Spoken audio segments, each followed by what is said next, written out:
trazendo um pouco do tema desse mês, vocês como mulheres, assim, quais são os três principais desafios que vocês encontram no dia a dia de vocês, com as operações e tal? Porque vocês estão em cargos de alta gestão, chegaram lá sendo mulheres e enfrentam, obviamente, ainda, eu imagino, desafios em relação a esse tema. Quais são esses desafios?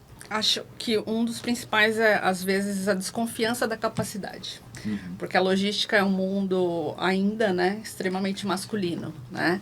Então, a gente ainda tem essa desconfiança de que se uma mulher à frente de uma logística, né, ela tem a capacidade para estar lá, né? Eu acho que é importante que a gente mostre, e na minha carreira eu sempre fiz muito isso, de mostrar o meu valor. Então, a gente foi vencendo essas barreiras a partir dessa questão de mostrar o valor, mostrar conhecimento, né? Às vezes, por vezes, né, uma ideia de uma mulher só é válida quando um homem, né, endossa, né? Isso é muito ruim ainda, mas ainda existe. Acontece muito isso? Acontece. Mas eu acho que esse para mim, um dos principais desafios, né?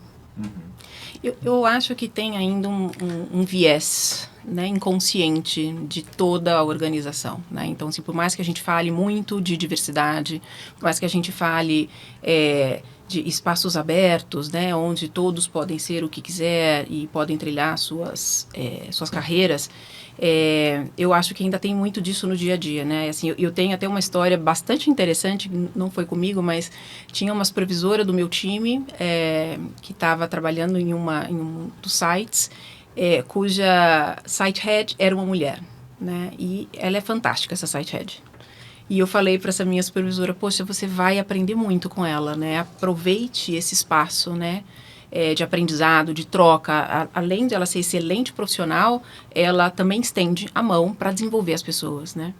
O que você achou dela? Ela me disse assim, eu achei ela um pouco diretiva demais. Eu falei, para tudo. O que você espera de uma líder mulher? Você espera que ela seja carinhosa, docinha, que fale assim com você? Né? A gente tem outros site heads assim, que são de fato diretivos. Você diria essa característica dele? Deste em particular? Ela falou, uau. É verdade. Eu falei assim, então, é ser pragmático, é ser objetivo. Isso independe de homem ou de mulher, né? Mas até mesmo em mulheres tem esse viés inconsciente. Então, é tão difícil lutar contra isso, né? Porque não está no consciente. Então, você reage a situações como essa. Eu acho que aí é onde está o mais difícil, porque hoje em dia a gente já fala abertamente, né? Sobre essas dificuldades. Mansplaining, gaslighting, a gente já fala sobre isso. Então, as pessoas estão mais alertas. Mas isso que está tão introjetado, né, na nossa cultura, e isso faz parte da sociedade, né?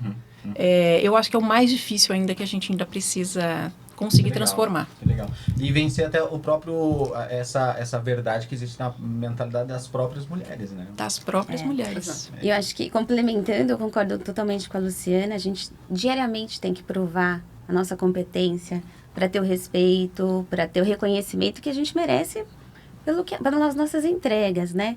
E não é comum, em função da postura um pouco mais firme, objetiva, assertiva, você ouvir assim, nossa, você é mais homem que muitos homens.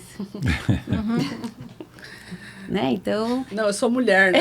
Exatamente. E tá tudo bem, né? É que eu não sei elogiar. Isso acho que é elogio.